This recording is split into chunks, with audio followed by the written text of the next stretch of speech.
Assalamualaikum warahmatullahi wabarakatuh ya. Jumpa lagi saudaraku di channel Kampus Ilmu Hikmah. Menanggapi komentar saudara kita, saya mengamalkan amalan pengasihan tapi saya sakit hati sama target. Nah, itu yang harus dihilangkan. Itu kendala Anda. Selama sakit hati Anda, ini yang mengalami sakit hati ya. Selama sakit hati Anda tidak bisa netral ya, maka amalan pengasihan Anda tidak akan pernah berhasil kecuali Anda menggunakan ilmu hitam. Ilmu hitam basicnya sakit hati ya, semua ilmu hitam basicnya adalah sakit hati. Lah inilah yang membedakan ya, amalan pengasihan dan ilmu hitam. Amalan pengasihan dan pelet itu yang membedakan itu ya, paham ya? Tidak perlu tak jelaskan lebih dalam. Itu juga nafsu. Nafsu yang harus Anda kendalikan.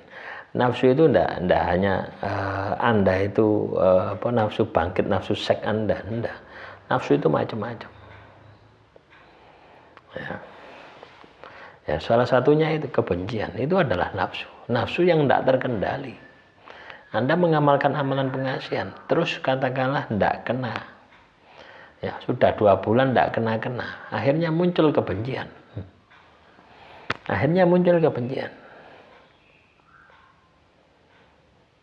Nah, coba bayangkan.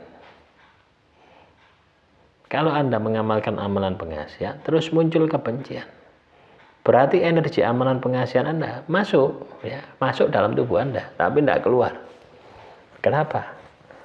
Anda bangkit kebencian Anda, bangkit nafsu Anda, nafsu benci.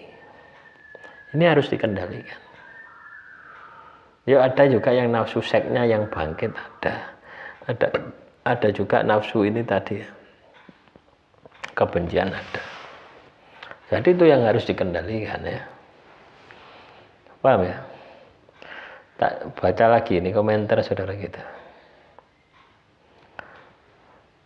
Saya mengamalkan pengasihan tapi bukan itu. Ini sudah itu tadi ya. Apalagi nih?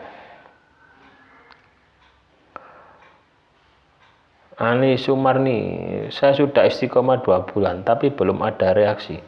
Apakah dilanjut atau berhenti? Saya masih yakin dan masih semangat. Lawang Anda yang mengamalkan kok tanyanya ke saya gitu loh ya. Misalkan Anda ini mau ke Surabaya, baru sampai Sidoarjo. Ya, terus Anda tanya ke saya, Pak ini saya kira-kira tak lanjutkan enggak ke Surabaya? Ini kan terserah Anda mau lanjutkan enggak ya, terserah Anda. Ya. Anda sendirilah yang memutuskan apakah dilanjut atau tidak.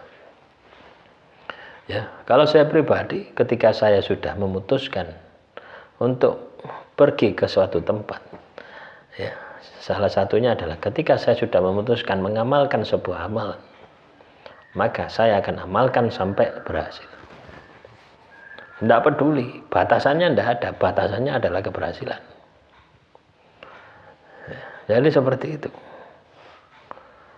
Kadang kalau misalkan itu amalan tidak cocok ya, itu akan berhenti dengan sendirinya kok, tanpa Anda harus menghentikan.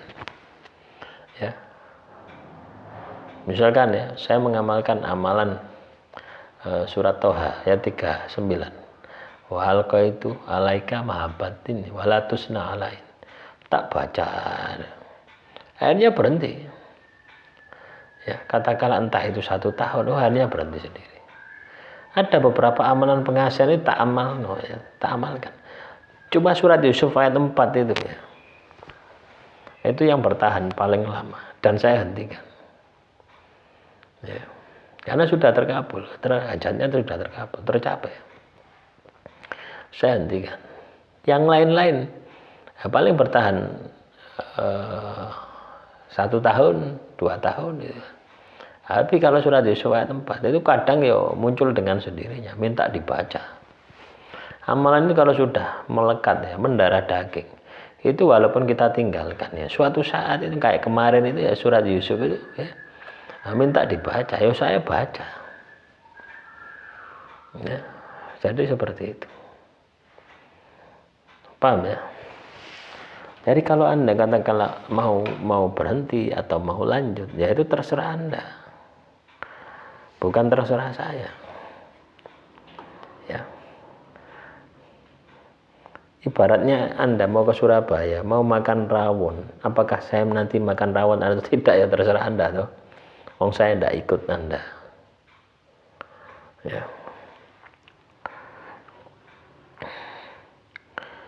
Terus juga ciri-ciri amalan berbalik arah, bukannya target yang kena, ini kok malah diri kita sendiri yang kena, gimana tuh Pak Ustadz? Ya, ciri-ciri Anda tidak bisa mengendalikan diri. Ya. Anda semakin tergila-gila. Anda sering katakanlah mimpi, ya, mimpi seks. Itu juga tanda-tanda, walaupun bukan kepada target ya. Anda mimpi berhubungan badan, Anda mimpi ngesek, itu tanda amalan itu tidak keluar, ya, tidak bisa keluar. Dan ini disebabkan Anda ini terobsesi dengan target Anda. Ya. Kalau orang mengamalkan sebuah amalan pengasihan yang berkualitas, itu tidak mikir targetnya, tapi dia akan fokus mikir amalannya.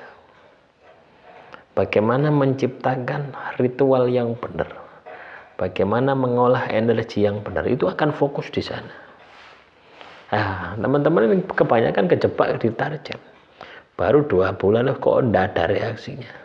Nah, itu manusiawi, Anda masih dikendalikan nafsu Anda. Ya. Paham ya? Kalau Anda tidak bisa mengendalikan diri Anda itu, ya otomatis tidak akan berhasil itu. Nah, bukan Anda tidak bisa menghimpun energinya. Energinya sudah ada, tapi energinya tidak bisa keluar. Terus juga ini, Pak Ustadz, ketika mengamalkan surat Yusuf, nafsu selalu bangkit. Tapi mengamalkan Asma ya Wadud, kok nafsu nggak bangkit. Tapi beribadah menjadi semangat. Jadi gitu gimana ya? Ya pilih salah satu. Nah inilah yang saya maksud ya. Sebuah amalan pengasihan itu memiliki dampak reaksi yang berbeda-beda. Kadang tidak cocok dengan diri Anda, juga bisa. Artinya Anda tidak bisa mengendalikan amalan itu gitu loh. Jangan kira ya, amalan itu ada ruhnya gitu loh ya. Ketika kita baca ya, kita tirakati, itu akan seolah-olah hidup gitu loh ya. Memang hidup gitu. Ya. Nah, ketika Anda tidak bisa mengendalikan, ya ganti saja amalannya.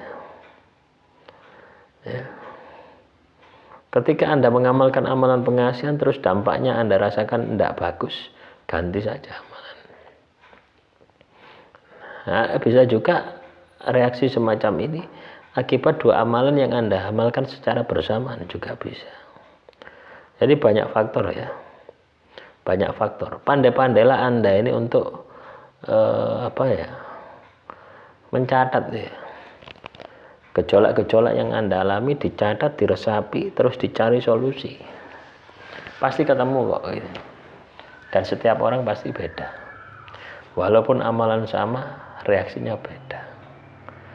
Nah, itulah pengendalian diri. Demikian yang bisa saya sampaikan. Kurang lebihnya saya mohon maaf. Assalamualaikum warahmatullahi wabarakatuh. Salam rahayu.